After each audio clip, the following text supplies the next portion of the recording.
Okay hello friends, आज हम लोग सीखेंगे कील सॉफ्टवेयर के बारे में। कील सॉफ्टवेयर 8051 माइक्रो कंट्रोलर के लिए यूज़ होता है। सी लैंग्वेज कहा जाता है इसको। सी लैंग्वेज में भी इसकी प्रोग्रामिंग होती है और असेंबली लैंग्वेज में। तो ये बिगिनर्स के लिए प्रोग्राम है। कैसे हम कील सॉफ्टवेयर को ऑपरेट कर सकते हैं उसके बारे में सीखेंगे। तो चलिए स्क्रीन पे यहाँ पर देखते हैं कि किस तरीके से कील को आपको हैंडल करना है। तो सबसे पहले आपको इसमें डबल क्लिक करना है। डबल क्लिक करते ही कील सॉफ्टवेयर आपका ओपन हो जाएगा। तो कुछ इस तरीके की विंडो मिलती है। यहाँ पर ये पुराने प्रोग्राम लिखे हुए हैं इसलिए ये दिख रहा है। आपको जब पहली बार करेंगे तो ये नहीं रहेगा। सबसे पहले आप प्रोजेक्ट में जाइए, न्यू माइक्रोविजन प्रोजेक्ट को सेलेक्ट करना है।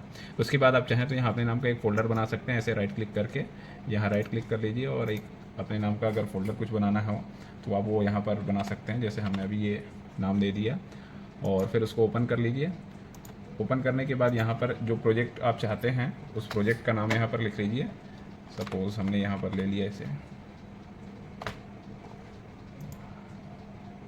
उसके बाद ये वाली स्क्रीन ओपन होगी जिसमें एक ग्रे स्क्रीन दिख रही है, एक प्रोजेक्ट विंडो दिख रहा है और बीच में एक डायलॉग बॉक्स है। यहाँ आपको सर्च बटन में जाना है और लिखना है 8051। उसके बाद ये R8051 को सेलेक्ट करना है। कई में ये नहीं रहते हैं, दूसरी सीरीज़ रहती हैं, तो वो आपको थोड़ा चेक करना पड़ेगा। इसको ओके करते ही ये वाला एक मैसेज आएगा। इसको भी आपको कॉपी startup.a51 को यस करना है। यस करते ही यहाँ पर एक प्रोजेक्ट वाले विंडो में इस तरीके की चीज़ें आपको देखने को मिलेंगी। एक टारगेट दिख रहा है, एक प्रोजेक्ट टाइटल। यहाँ हमारा अभी टारगेट क्रिएट हो गया है। टारगेट के अंदर में सोर्स है। जैसे ही प्लस साइन को करेंगे क्लिक, ये सोर्स आ जाएगा। उसके बाद ये ग्रे स्क्रीन जो यहाँ पर आ रही है, यहाँ हम कोड लिखेंगे, लेकिन अभी हम कुछ कोड नहीं लिख पा रहे हैं। इसके लिए आपको करना होगा फाइल में जा करके न्यू करते ही यहाँ पर अब एक विंडो आ गई। यहाँ हम कोड लिख सकेंगे। जैसे मैं अभी लिख रहा हूँ मूव ए कॉमा, या मैंने move A comma has 03H। तो देखिए अभी मैं लिख पा रहा हूँ। तो इसी तरीके का मैंने अभी जस्ट कोड यहाँ पर लिखा हुआ है। मैं इसको कॉपी कर देता हूँ।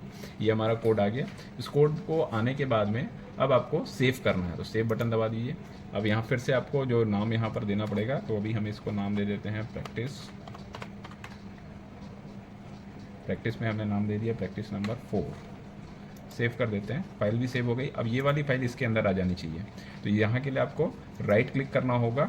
राइट क्लिक करने के बाद में add existing file to the group source, ये आपको क्लिक करना होगा। जैसे इसको क्लिक करेंगे ये फाइल ओपन होगी। अब यहाँ पर अपनी फाइल को आप सर्च कर लीजिए। तो हमारा फाइल का नाम था प्रैक्टिस 4, उसको हमने ओपन कर लिया। देखिए प्रोजेक्ट जो है वो अलग नाम से है। प्रोजेक्ट का नाम ट्रायल 4 है और इस जो सीट है जिसमें हम कोड लिख रहे हैं इसका नाम प्रैक्टिस 4 है। तो दोनों में कंफ्यूज नहीं होना है। प्रैक्टिस 4 को अब ऐड करना है। ऐड करते ही ये वाला डायलॉग बॉक्स ओपन हो रहा है। यहाँ असेंबली लैंग्वेज फाइल को सेलेक्ट करेंगे और ओके कर देंगे। उसके बाद इसको सिंपली क्लोज करना है। अगर फिर से आप ऐड करोगे तो फिर से उसी वाले डायलॉग बॉक्स पे चले जाओगे। तो इसको हमने क्लोज कर दिया। देखिए अब ये फाइल यहाँ पर ऐड हो गई। अब इसको हमको एग्जीक्यूट करना है। startup.a51 जो शुरू पे मैसेज आया था वो था, इसको अभी हम रिमूव कर देते हैं, इसकी ज़रूरत नहीं है। नहीं करने से कई बार यही वाली फाइल रन हो जाती है।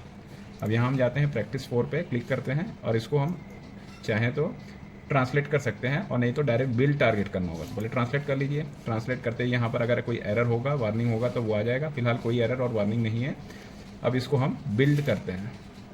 बिल्ड टारगेट हो गया। कई बार यहाँ पर टारगेट नॉट क्रिएटेड का भी मैसेज आता है, तो उसको चेक करना होगा। टारगेट नॉट क्रिएटेड आएगा तो रीबिल्ड करके फिर से बिल्ड करना होगा। तो अभी हमने ट्रांसलेट किया, बिल्ड किया। अब हम इसको करेंगे डीबग में स्टार्ट स्टॉप सेशन कर दीजिए। ये एक मैसेज आएगा जो बताएगा कि running with code size limit 2K, मतलब 2 किलोबाइट मेमोरी का रनिंग साइज है। इतने बड़े कोड हम लिख सकते हैं 2 किलोबाइट का, उससे बड़ा कोड इसमें नहीं आएगा। ओके कर दीजिए। हमारा कोड बहुत छोटा है। ओके करते ही यहाँ डी असेंबली जो सेक्शन है, इस सेक्शन में आपको आपका कोड दिखना चाहिए। अगर यहाँ कोड नहीं दिख रहा है आपको तो आपका वो कोड ढंग से बिल्ड नहीं हुआ, तो फिर से आपको पूरा प्रोसेस करना होगा। फिलहाल ये दिख रहा है हमारा कोड, ये जो नीचे लिखा हुआ है वो यहाँ पर आ गया है। अब मैं या तो इसको सिंगल स्टेप में रन कर सकता हूँ या फिर स्टेप बाय स्टेप रन करूँ। तो इसके लिए F11 प्रेस करना होगा। तो हम F11 प्रेस करते हैं और ये इंडिकेट कर रहा है कि कौन से लाइन में आपका असेंबलर रुका हुआ है। F11 हमने किया है यहाँ पर। तो आपका पहला लाइन ये वाला एग्जीक्यूट हुआ, मूव ए कॉमा 03, एक्यूमुलेटर में 03 चला गया। ठीक है। अब मैं फिर से F11 करता हूँ तो 05 आपका बी में चला गया। यहाँ पर दिख रहा है अपने को। ये आपका रजिस्टर बैंक का सेक्शन है। अब एडिशन होगा। एडिशन होते ही 5 + 3 8 हो जाएगा और 8 यहाँ एक्यूमुलेटर पे आ जाएगा। देखिए आ गया 8 यहाँ पर एक्यूमुलेटर में। तो ये इस तरीके से आपको बेसिक प्रोग्राम्स करने हैं कील सॉफ्टवेयर में। यहाँ पर ये जो लिखा हुआ है आपको दिख रहा है डी असेंबली में, ये आपका हेक्स कोड है। जो मूव ए कॉमा 03 के लिए लिखा हुआ है ये हेक्स कोड है। ठीक है। तो बेसिक प्रोग्राम था आपके लिए। Thank you friends.